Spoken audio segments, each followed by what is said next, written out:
सवाल उठा रहे थे, आज वही लोग अचानक एक झटके में न्यायपालिका के मुरीद हो गए। जी हाँ, केजरीवाल को राहत मिलते ही आम आदमी पार्टी के नेताओं ने इसे सत्य की जीत और बीजेपी की हार बताया। शराब नीति घोटाले में करीब 40 दिनों बाद दिल्ली के मुख्यमंत्री अरविंद केजरीवाल को सुप्रीम कोर्ट ने अंतरिम जमानत दे दी है। जेल से बाहर आने के लिए देश की सर्वोच्च अदालत ने केजरीवाल को जमानत तो दे दी, लेकिन रिहाई अभी भी नहीं होगी और फिलहाल तो उन्हें जेल में ही रहना होगा।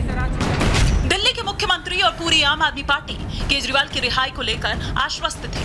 पूरी की पूरी आम आदमी पार्टी देश की सर्वोच्च अदालत की ओर टकटकी लगाए देख रहे थे। कोर्ट ने केजरीवाल को राहत दी, लेकिन उनकी रिहाई अभी भी बाकी है। अभी भी केजरीवाल के तिहाड़ में दिन बिताने के काले बादल नहीं छटे हैं। ऐसा क्यों, वो भी जान लीजिए। दरअसल सुप्रीम कोर्ट ने केजरीवाल को ईडी मामले में अंतरिम जमानत दी है। कोर्ट ने सुनवाई चलने तक केजरीवाल को जमानत दी है। हालांकि केजरीवाल अभी सीबीआई कस्टडी में है, जिस पर 17 जुलाई को दिल्ली हाई कोर्ट में सुनवाई होनी है। लिहाजा कोर्ट ने मामले को 3 जजेस की बड़ी बेंच को सौंप दिया है। जब तक बड़ी बेंच में सुनवाई होगी, तब तक केजरीवाल तिहाड़ में ही रहेंगे। अरविंद केजरीवाल के वकील ऋषिकेश कुमार ने ये कहा है कि हमारे लिए ये एक बड़ी जीत है।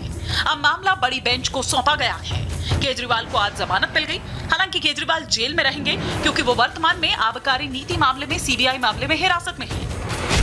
केजरीवाल को राहत मिलते ही आम आदमी पार्टी नेताओं और कार्यकर्ताओं में जश्न का माहौल है, तो दूसरी तरफ आम आदमी पार्टी के जश्न मनाने पर बीजेपी ने 2 टूक जवाब दे दिया। कहा कि केजरीवाल को अंतरिम जमानत मिली है, बरी नहीं किया गया। ईडी ने 2 दिन पहले ही पूरी आम आदमी पार्टी और केजरीवाल को कटघरे में खड़ा किया था। 209 पन्नों की चार्जशीट में केजरीवाल को आरोपी नंबर 37 तो आम आदमी पार्टी को आरोपी नंबर 38 बताया था और केजरीवाल को शराब घोटाले का किंगपिन बताया। हालांकि केजरीवाल को सुप्रीम कोर्ट से अभी अंतरिम जमानत मिली है, लेकिन वहीं केजरीवाल पर कोर्ट ने सुनवाई में कहा कि केजरीवाल की गिरफ्तारी जरूरी थी या नहीं, ये बाद में देखा जाएगा। इसके साथ ही कोर्ट ने साफ किया कि मुख्यमंत्री के पद पर बने रहना या हटना उन पर निर्भर करता है। जहां सुप्रीम कोर्ट ने केजरीवाल को राहत दी है, लेकिन बदलाव की बात बड़ी बेंच पर छोड़ दी है। Bureau report, Republic Bharat.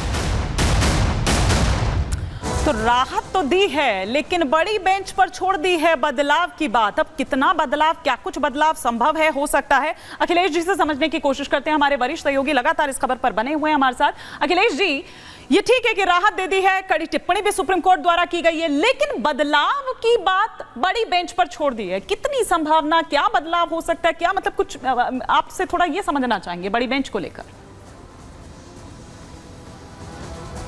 देखिए, प्रक्रिया ये है कि जब बड़ी बेंच को रेफर किया जाता है तो उसके बाद ये मामला चीफ जस्टिस के पास जाता है और चीफ जस्टिस ये तय करते हैं कि कौन कौन सी बेंच इसको अगली बेंच सुनवाई करेगी। क्योंकि ये 2 जजेस की बेंच थी, हो सकता है बड़ी बेंच चीफ जस्टिस 3 की बनाए, या हो सकता है कि इसमें कोई उनको लगे संवैधानिक सवाल है तो 5 जजों की बेंच बनाए। उस बेंच को ये तय करना है कि सेक्शन पीएमएलए का सेक्शन 19 जो है, जो गिरफ्तारी को का आधार बनता है, उसमें जांच अधिकारी के क्या अपने मन से गिरफ्तार कर सकता है, क्या उसके जो आरोपी है उसके फेवर के तथ्यों को नजरअंदाज कर सकता है।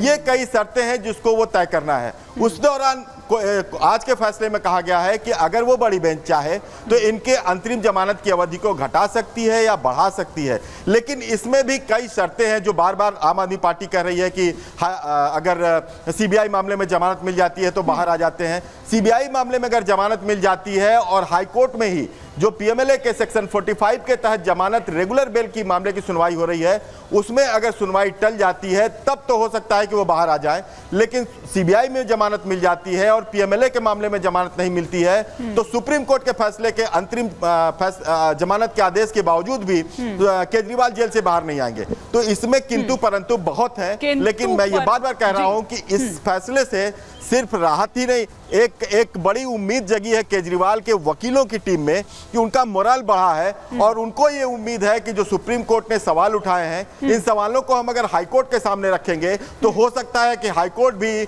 जमानत दे दे। लेकिन ये सारी चीजें भविष्य के गर्भ में है, क्योंकि इसमें बहस काफी लंबी होनी है। हाईकोर्ट में जवाब दाखिल करना है, उसका जवाब सीबीआई और ईडी को दाखिल करना है। 2-2 जमानत के मामले हैं, तो एक तरह से कह सकते हैं कि वक्त अभी लंबा लगेगा। लेकिन केजरीवाल को, उनकी पार्टी को, उनके वकीलों को यह भरोसा है कि ये एक रास्ता खुला है और हो सकता सकता है कि इस रास्ते के पीछे हाईकोर्ट का भी रास्ता खुल जाए और जल्दी केजरीवाल बाहर आ जाए, लेकिन जो कानूनी पेचीदगियां हैं वो अभी भी बहुत। बिल्कुल बिल्कुल, लेकिन जिस किंतु परंतु की आप बात कर रहे हैं अखिलेश जी, वो मेन है, क्योंकि किंतु परंतु अब भी है, पेच अभी भी फंसा हुआ है कहीं। मैं आऊंगी, लौटूंगी आपके पास अखिलेश जी, लेकिन मायने अब इसके क्या हैं जरा वो हम आपको समझा देते हैं कि अंतरिम जमानत के मायने क्या हैं।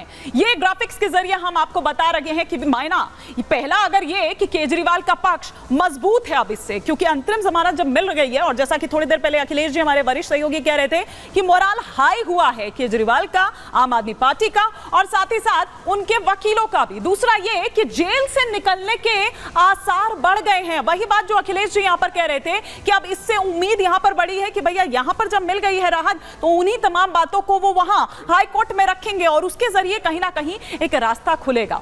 ये तीसरा ये कि गिरफ्तारी पर सवाल को एक मजबूती यहां पर मिलती हुई नजर आती है।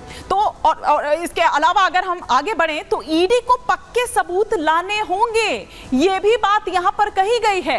अंतरिम जमानत के मायने हम यहां पर आपको बता रहे हैं, तो ये सिलसिलेवार तरीके से कि क्या मायने यहां पर हैं अंतरिम जमानत के, ये हम आपको यहां पर बता रहे हैं। लेकिन आगे बढ़ते हैं और आगे बढ़कर अब कुछ और जानकारियां जो यहां पर बता रहे हैं, ये तो आपको लगातार बता ही रहे हैं कि भाई किस तरीके से उनका जो वकील हैं आम आदमी पार्टी है, और खुद केजरीवाल की भी अगर बात की जाए तो उनकी भी उम्मीद बढ़ती हुई यहां पर नजर आती है। लेकिन अंतरिम जमानत के मायने हमने आपको बता दिए, अब हम आपको बताते हैं कि किस तरह से आधी राहत ये है, लेकिन सियासत इस पर पूरी हो रही है। आम आदमी पार्टी क्या कह रही है, सुप्रीम कोर्ट का फैसला केंद्र सरकार को एक बड़ी सीख है। अब देखिए किस तरीके से वो कह रहे हैं कि केंद्र सरकार मनमानी करेगी तो फिर उसका घमंड तो टूटेगा। ईडी गलत नीयत से काम कर रही है, ये लगातार पहले दिन से कह रही है आम आदमी पार्टी, और आतिशी सिंह भाई कहती हुई नजर आ रही है कि ईडी गलत नीयत से काम कर रही है। रिहाई रोकने के लिए सीबीआई की एंट्री की गई, कि मतलब उनको पता था कि भैया यहां से छूट जाएंगे, तो इसलिए सीबीआई को पीछे लगा लिया कि कहीं ऐसा ना हो कि बाहर आ जाएं। केजरीवाल को बेवजह जेल में रखा हुआ है, ये कह रही है आतिशी सिंह। वो ये कह रही है कि बीजेपी जानती थी कि सुप्रीम कोर्ट से जमानत मिल जाएगी, जबकि बीजेपी का क्या कहना है अब ये आपको बताते हैं कि बीजेपी ये कह रही है कि केजरीवाल के खिलाफ भ्रष्टाचार का मामला है, कोई ऐसा वैसा मामला नहीं है, और सिर्फ जमानत मिली है, मामला खत्म नहीं हुआ है, ये बीजेपी कह रही है। वो ये कह रही है कि जनता जानती है कि केजरीवाल ने घोटाला किया है और सबूतों के आधार पर ही उनके ऊपर यह केस चलेगा। ईडी और सीबीआई के पास केजरीवाल के खिलाफ पक्के सबूत हैं, केजरीवाल के खिलाफ यह मामला चल रहा है। तो आप देखिए कि किस तरह से इस पर सियासत होती हुई नजर आ रही है और किस तरह की जो प्रतिक्रियाएं हैं वो इस पर आ रही है, वो भी फटाफट से आपको सुनवा देते हैं। मैं आज भारतीय जनता पार्टी को ये कहना चाहती हूं कि इस देश के एक के बाद एक हर न्यायालय ने आपके षड्यंत्र का पर्दाफाश किया। एक के बाद एक न्यायालय ने कहा है कि अरविंद केजरीवाल जी के खिलाफ सबूत नहीं है। मैं भारतीय जनता पार्टी को ये कहना चाहूंगी कि अपना घमंड खत्म करिए, अपना अहंकार खत्म करिए और बाकी पार्टियों के खिलाफ, लोकतंत्र के खिलाफ षड्यंत्र रचना बंद करिए। अंतरिम जमानत का मतलब अपराध मुक्त होना नहीं होता है, और जहां तक मेरी जानकारी, एक बार ऑर्डर आने दीजिए पूरा, अभी एक मामले में मिली है। अरविंद केजरीवाल पे तो भ्रष्टाचार के अनेक मामले हैं, तो एक बार निर्णय पूरा आने दीजिए, उसके बाद समझाते हैं। पानी पीने को नहीं है, बिजली के दाम बढ़ाने की साजिश है, बिजली के दाम बढ़ा दिए गए हैं, और उसके साथ साथ हर जगह जल भराव। ये दिल्ली सरकार है जिसका काम सिर्फ दिल्ली को लूटना है, दिल्ली की जनता को परेशान करना है। अगर किसी अपराधी के अंतरिम जमानत में वो खुशी मनाते हैं तो मनाएं, वो उनका अधिकार है, लेकिन केस अभी चल रहा है। अरविंद केजरीवाल ने घोटाला किए, कमीशन खाई है, चोरी की है, ये बात सबको मालूम है।